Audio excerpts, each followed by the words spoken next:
Shalom, everyone. When calculating the numerical value of words, each letter has a numerical value, and the total is called the Gematria of a word. There's also the idea of finding the average numerical value of the letters of a word. For example, if we take the word Moshe, Moses, Mem, Shin, He. Together they equal 345. But since there are three letters that make up this total of 345, so we take three letters and divide into 345, and we get 115. This is called the common denominator of that word Moshe. That the average of the three letters is 115. And this, of course, can be done with every word in the Torah. And it reveals very deep things. So let's just see with Moshe what it tells us. So 115 equals sneh, bush. This is the burning bush where God first reveals himself to Moshe and appoints him to be the leader to take the Jews out of Egypt. Moshe at the burning bush is 80 years old. For 40 years he's been in exile in Midian, and had God not chosen him to lead Israel out of Egypt, we may never have even heard of Moshe.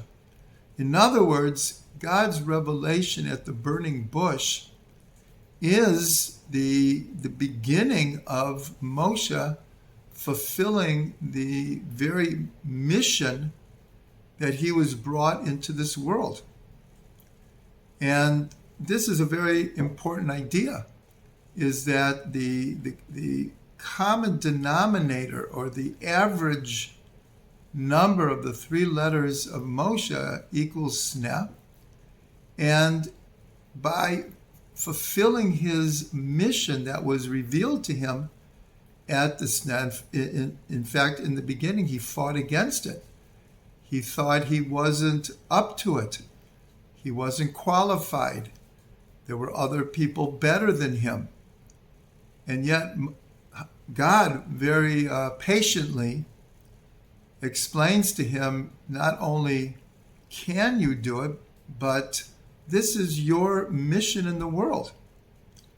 And so the average of each of the letters of Moshe's name really reveals his purpose in the world. And he fulfills his purpose. There's another word that also equals 115, and that is chazak. Chazak means strong.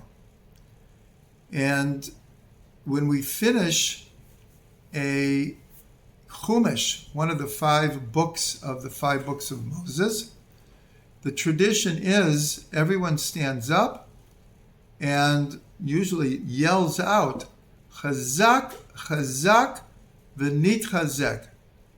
Be strong, and be strengthened. But apparently there is even perhaps a more ancient custom of saying Chazak three times. Instead of Chazak, Chazak, v'nitchazek, just Chazak, Chazak, Chazak. Be strong, be strong, be strong. And so Moshe, he was perhaps the greatest leader in all of Jewish history.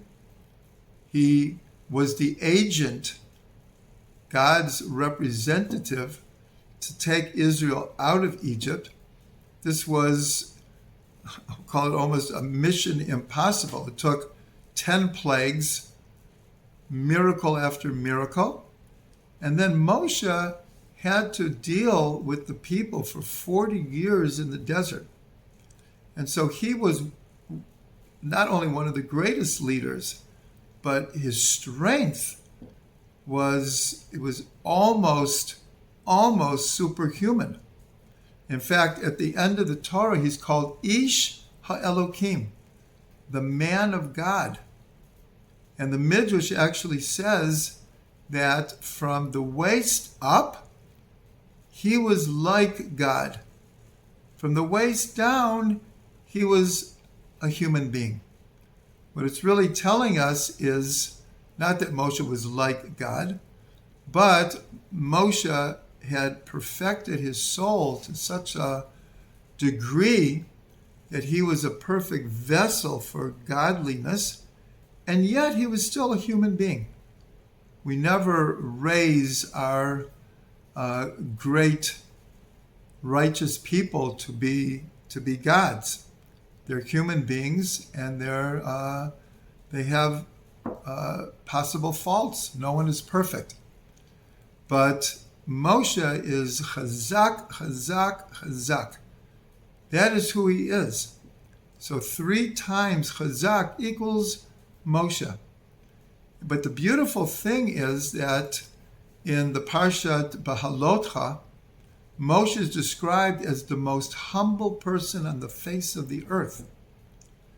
So that we might see as contradictory. How can you be the most humble person on the face of the earth and the strongest leader? But we see that in Jewish tradition, not only is this not paradoxical or contradictory, it is actually the ideal. That to be a true leader doesn't mean to force yourself on other people or to rule through force only.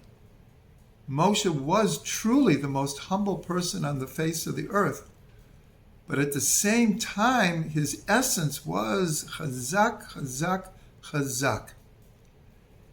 And we see in the beginning at the burning bush, remember the burning bush, the sneh is also 115.